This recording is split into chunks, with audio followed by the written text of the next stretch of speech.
یہ اپنے 150 MLA جتاتے، یہ اپنے 40-50 MP بناتے، جو جیت کے جاتے ان کے ہاتھ میں وزارت کا قلمدان ہوتا۔ جب ان کے ہاتھ میں وزارت کا قلمدان آئے گا ان کی قوم کو عزت ملے گی۔ جب وہ حکومت کے تخت پہ بیٹھیں گے تب ان کی قوم کے پڑھے لکھوں کی عزت ہوگی۔ جب وہ حکومت میں اقتدار میں حصے دار بنیں گے تب ان کی قوم کے علماء کا احترام ہوگا۔ جب وہ حکومت میں تخت کے حصے دار ہوں گے تب ان کی قوم کے معاشی حالات سدھریں گے۔ جب تک وہ اقتدار میں حصے دار نہیں بنتے، جب تک وہ آپس میں اتفاق نہیں کرتے، جب تک وہ ہندوستان کی ڈیموکریسی کا فائدہ اٹھا کے ویدھان سبھا میں پارلیمنٹ میں اپنے لوگوں کو نہیں پہنچاتے، عزت ان کو مل نہیں سکتی ہے۔ لوگ کہتے ہیں کہ ملک کا حکمران خراب ہے، میں کہتا ہوں خراب نہیں ہے۔ اللہ اکبر۔ ہمیں ایسے کتنے لوگ ہیں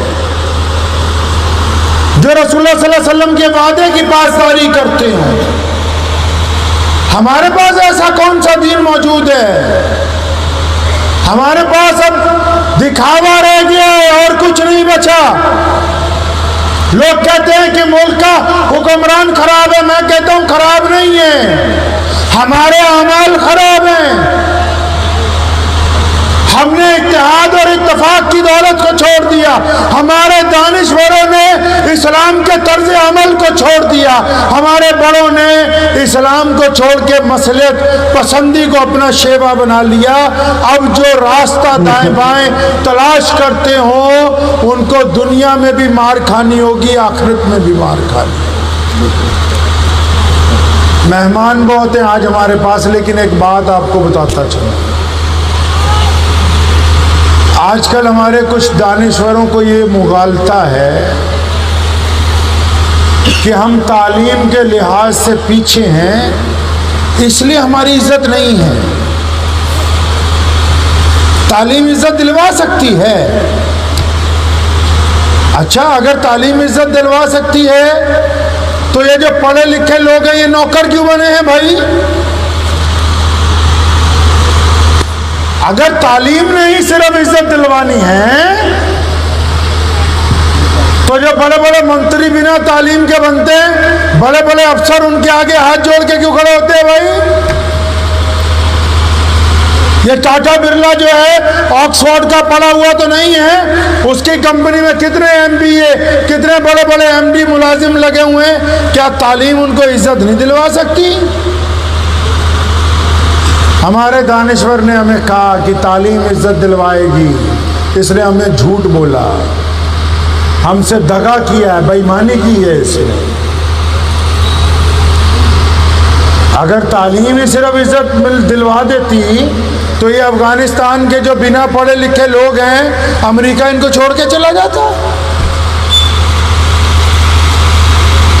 پھر ان کے بعد نیلے پہ دھیلا ہوتا ہے نا، دوسرے آ گئے، وہ کہنے لگے نماز تمہیں عزت دلوائے گی، روزہ رکھو عزت ملے گی۔ اگر اعمال عزت دلوا سکتے ہیں تو مسلمانوں سے بڑا ولی کون ہے آج کے دور میں دنیا میں؟ مسلمانوں سے زیادہ پیر کس کے پاس ہیں؟ مسلمانوں کے سے زیادہ بہت تقوی والے لوگ ہیں جس کے پاس؟ بتاؤ، ہیں کسی کے پاس؟ پتہ لگا کہ تعلیم بھی عزت نہیں دلوا رہی، تقوی بھی عزت نہیں دلوا رہا۔ پھر کئیوں نے ہمیں بے ایمانی سے کہا کہ ہم معاشی طور پہ کمزور ہیں، فائنینشلی پوزیشن ٹھیک نہیں ہے، اس لیے ہمارے پاس عزت نہیں۔ اچھا تو کتنے اربوں پتی لوگ بیٹھے ہیں مسلمانوں میں بھائی؟ ہیں ارب پتی کے نہیں ہیں؟ ان کی عزت کیوں نہیں ہو رہی؟ ان ارب پتیوں کو